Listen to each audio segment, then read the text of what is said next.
Chapter 14. How Bree became a wiser horse. We must now return to Aravis and the horses. The hermit, watching his pool, was able to tell them that Shasta was not killed or even seriously wounded, for he saw him get up and saw how affectionately he was greeted by King Loon. But as he could only see, not hear, he did not know what anyone was saying, and, once the fighting had stopped and the talking had begun, it was not worthwhile looking in the pool any longer. Next morning, while the hermit was indoors, the three of them discussed what they should do next. "I've had enough of this," said Hwin. "The hermit has been very good to us, and I'm very much obliged to him, I'm sure, but I'm getting as fat as a pet pony, eating all day and getting no exercise. Let's go on to Narnia." "Oh, not today, madam," said Bree. "I wouldn't hurry things. Some other day, don't you think?" said Bree. "I wouldn't hurry things. Some other day, don't you think?" "We must see Shasta first and say good-bye to him, and apologize," said Aravis. "Exactly," said Bree with great enthusiasm. "Just what I was going to say." "Oh, of course," said Hwin. "I expect he is in Anverd. Naturally, we'd look in on him and say good-bye. But that's on our way, and why shouldn't we start at once? After all, I thought it was Narnia we all wanted to get to." "I suppose so," said Aravis. She was beginning to wonder what exactly she would do when she got there, and was feeling a little lonely. Of course," said Bree hastily. "But there's no need to rush things, if you know what I mean." "No, I don't know what you mean," said Hwin. "Why don't you want to go?" "Broo!" muttered Bree.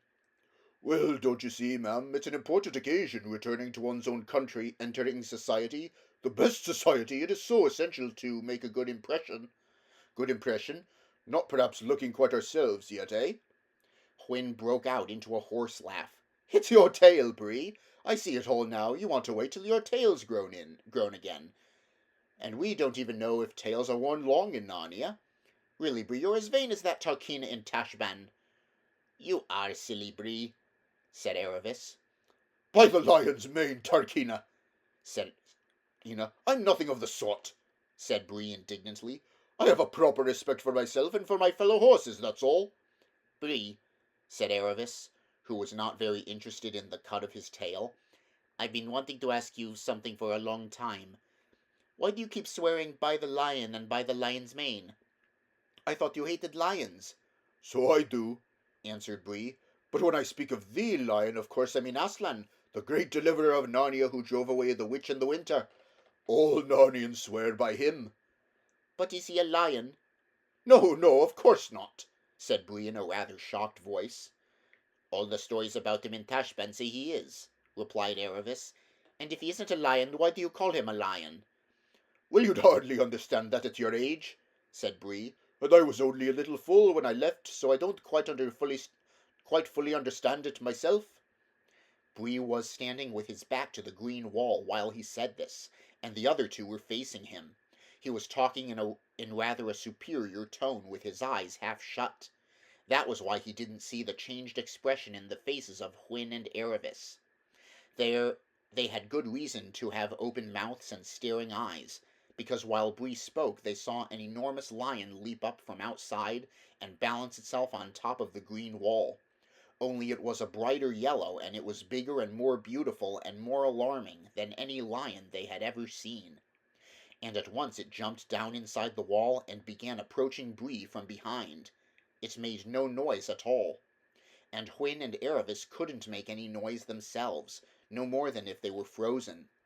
"No doubt," continued Bree, "when they speak of him as a lion, they only mean that he's as strong as a lion, or, to our enemies, of course, as fierce as a lion, or something of that kind. Even a little girl like you, Aravis, must see that it would be quite absurd to suppose he is a real lion. Indeed, it would be disrespectful. If he was a lion, he'd have to be a beast just like the rest of us." "Why?" And here Bree began to laugh. "If he was a lion, he'd have 4 paws and a tail and whiskers. Oh, help!" For just as he said the word whiskers, one of Aslan's had actually tickled his ear. Bree shot away like an arrow to the other side of the enclosure, and there turned. The wall was too high for him to jump, and he could fly no farther. Aravis and Hwin both started back. There was about a second of intense silence. Then Hwin, though shaking all over, gave a strange little neigh and trotted across to the lion. "Please," she said, "you're so beautiful. You may eat me if you like. I'd sooner be eaten by you than fed by anyone else." "Dearest daughter," said Aslan, planting a lion's kiss on her twitching, velvet nose, "I knew you would not be long in coming to me. Joy shall be yours." Then he lifted his head and spoke in a louder voice. "Now, Bree," he said, "you poor, proud, frightened horse, draw near. Nearer still, my son. Do not dare not to dare, touch me, smell me. Here are my paws, here is my tail, these are my whiskers. I am a true beast." "Aslan," said Bree in a shaken voice, "I'm afraid I must be rather a fool." Happy the horse who knows that while he is still young. Or the human either. Draw near, Aravis, my daughter. See, my paws are velveted. You will not be torn this time. "This time, sir," said Aravis. "It was I who wounded you," said Aslan. "I am the only lion you met in all your journeyings. Do you know why I tore you?" "No, sir." "The scratches on your back, tear for tear, throb for throb, blood for blood, were equal to the stripes laid on the back of your stepmother's slave because of the drugged sleep you cast upon her. You needed to know what it felt like." "Yes, sir. Please," "Ask on, my dear," said Aslan. "Will any more harm come to her by what I did?" "Child," said the lion. "I am telling you your story, not hers. No one is told any story but their own." Then he shook his head and spoke in a lighter voice. "Be merry, little ones," he said. "We shall meet soon again. But before that you will have another visitor." Then in one bound he reached the top of the wall and vanished from their sight. Strange to say, they felt no inclination to talk to one another about him after he had gone. They all moved slowly away to different parts of the quiet grass, and there paced to and fro, each alone, thinking. About half an hour later the two horses were summoned to the back of the house to eat something nice that the hermit had got ready for them, and Aravis, still walking and thinking, was startled by the harsh sound of a trumpet outside the gate. "Who is there?" said Aravis.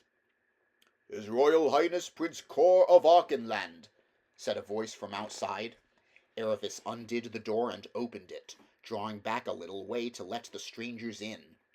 Two soldiers with halberds came first and took their stand at either side of the entry. Then followed a herald, and the trumpeter. "His Royal Highness Prince Cor of Auchenland desires an audience of the Lady Aravis," said the herald. Then he and the trumpeter drew aside and bowed, and the soldiers saluted, and the prince himself came in. All his attendants withdrew and closed the gate behind them. The prince bowed, and a very clumsy bow for a prince it was. Aravis curtsied in the Calorman style, which is not at all like ours, and did it very well because, of course, she had been taught how. Then she looked up and saw what sort of person this prince was. She saw a mere boy. He was bareheaded, and his fair hair was encircled with a very thin band of gold, hardly thicker than a wire. His upper tunic was of white cambric, as fine as a handkerchief, so that the bright red tunic beneath it showed through. His left hand, which rested on his enamelled sword hilt, was bandaged. Aravis looked twice at his face before she gasped and said, "Why, it's Shasta!" Shasta all at once turned very red and began speaking very quickly. "Look here, Aravis," he said, "I do hope you won't think I'm got up like this, and the trumpeter and all, to try to impress you, or make out that I'm different, or any rot of that sort, because I'd far rather have come in my old clothes, but they're burnt now, and my father said—" "Your father?" said Aravis. "Apparently King Loon is my father," said Shasta. "I might really have guessed it, Corin being so like me. We were twins, you see. Oh, and my name isn't Shasta, it's Cor." "Cor is a nicer name than Shasta," said Aravis. "Brothers' names run like that in Auchenland," said Shasta, or Prince Cor, as we must now call him. like Dar and Darren, Cole and Colin, and so on. Cor, said Aravis. No, shut up. There's something I've got to say at once. I'm sorry I've been such a pig. But I did change before I knew you were a prince. Honestly, I did. When you went back and faced the lion. It wasn't really going to kill you at all, that lion, said Cor. I know, said Aravis, nodding. Both were still and solemn for a moment as each saw that the other knew about Aslan. Suddenly Aravis remembered Cor's bandaged hand. I say, she cried, I forgot, you've been in a battle. Is that a wound? A mere scratch, said Cor, using for the first time a rather lordly tone, but a moment later he burst out laughing and said, If you want to know the truth, it isn't a proper wound at all. I only took the skin off my knuckles just as any clumsy fool might do without going near a battle. Still, you were in the battle, said Aravis. It must have been wonderful. It wasn't at all like what I thought, said Cor. But you haven't told me anything yet about King Loon and how he found out who you were. Well, let's sit down, said Cor, for it's a rather long story. And by the way, father's an absolute brick. I'd be just as pleased, or very nearly, at finding he's my father even if he wasn't a king, even though education and all sorts of horrible things are going to happen to me. But you want the story. Well, Corin and I were twins, and about a week after we were both born, apparently, they took us to a wise old centaur in Narnia to be blessed or something. Now this centaur was a prophet, as a good many centaurs are. Perhaps you haven't seen any centaurs yet. There were some in the battle yesterday. Most remarkable people, but I can't say I feel quite at home with them yet. I say, Aravis, there are going to be a lot of things to get used to in these northern countries. Yes, there are, said Aravis. But get on with the story. Well, as soon as he saw Corin and me, it seems this centaur looked at me and said, A day will come when that boy will save Archenland from the deadliest danger in which she ever lay. So, of course, my father and mother were very pleased, but there was someone present who wasn't. This was a chap called Lord Barr, who had been father's Lord Chancellor, and apparently he'd done something wrong, bezzling or some word like that. I didn't understand that part very well, and father had to dismiss him, but nothing else was done to him, and he was allowed to go on living in Archenland. But he must have been as bad as he could be, for it came out afterward he had been in the pay of the Tisroc and had sent a lot of secret information to Tashban. So as soon as he heard I was going to save Archenland from a great danger, he decided I must be put out of the way.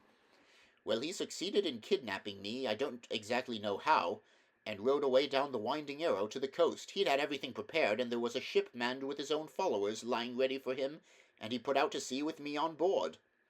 But father got wind of it, though not quite in time, and was after him as quickly as he could. The Lord Barr was already at sea when father reached the coast, but not out of sight, and father was embarked in one of his own warships within 20 minutes. It must have been a wonderful chase. There were 6 days following Barr's galleon and brought her to battle on the 7th. It was a great sea fight. I heard a lot about it yesterday evening from 10 o'clock in the morning till sunset. Our people took the ship in the end, but I wasn't there. The Lord Barr himself had been killed in the battle. But one of his men said that early that morning, as soon as he saw he was certain to be overhauled, Barr had given me to one of his knights and sent us both away in the ship's boat. And that boat was never seen again, but of course that was the same boat that Aslan, he seems to be at the back of all the stories, pushed ashore at the right place for Arshish to pick me up. I wish I knew that knight's name, for he must have kept me alive and starved himself to do it. I suppose Aslan would say that was part of someone else's story, said Aravis. I was forgetting that, said Cor. And I wonder how the prophecy will work out, said Aravis, and what the great danger is that you're to save Archenland from. Well, said Cor rather awkwardly, they seem to think I've done it already. Aravis clapped her hands. Why, of course, she said. How stupid I am, and how wonderful! Archenland can never be in much greater danger than it was when Rabadash had crossed the Arrow with his 200 horse, and you hadn't yet got through with your message. Don't you feel proud? I think I feel a bit scared, said Cor. And you'll be living in Anvard now, said Aravis rather wistfully. Oh, said Cor, I'd nearly forgotten what I came about. Father wants you to come and live with us. He says there's been no lady in the court. They call it the court, I don't know why, since Mother died. Do, Aravis? You're like father and Corin. They're not like me. They've been properly brought up. You needn't be afraid that—" "Oh, stop it," said Aravis, "or we'll have a real fight. Of course I'll come." "Now let's go and see the horses," said Cor. There was a great and joyous meeting between Bree and Cor, and Bree, who was still in a rather subdued frame of mind, agreed to set out for Anvert at once. He and Hwin would cross into Narnia on the following day. All four bade an affectionate farewell to the hermit and promised that they would soon visit him again. By about the middle of the morning they were on their way.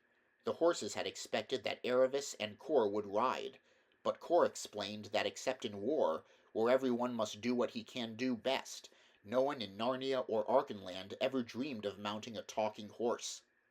This reminded poor Bree again of how little he knew about Narnian customs and what dreadful mistakes he might make. So while Hwin strolled along in a happy dream, Bree got more nervous and more self-conscious with every step he took. "Buck up, Bree," said Cor. "It's far worse for me than for you. You aren't going to be educated. I shall be learning reading and writing and heraldry and dancing and history and music, while you'll be galloping and rolling on the hills of Narnia to your heart's content." "But that's just the point." "Just the point," groaned Bree. "Do talking horses roll? Supposing they don't, I can't bear to give it up. What do you think, Hwin?" "I'm going to roll anyway," said Hwin. "I don't suppose any of them will care 2 lumps of sugar whether you roll or not." "Are we near that castle?" said Bree to Cor. "Round the next bend," said the prince. "Well," said Bree, "I'm going to have a good one now. It may be the last. Wait for me a minute." It was 5 minutes before he rose again, blowing hard and covered with bits of bracken. "Now I'm ready," he said in a voice of profound gloom. "Lead on, Prince Cor. Narnia and the North." But he looked more like a horse going to a funeral than a long-lost captive returning to home and freedom.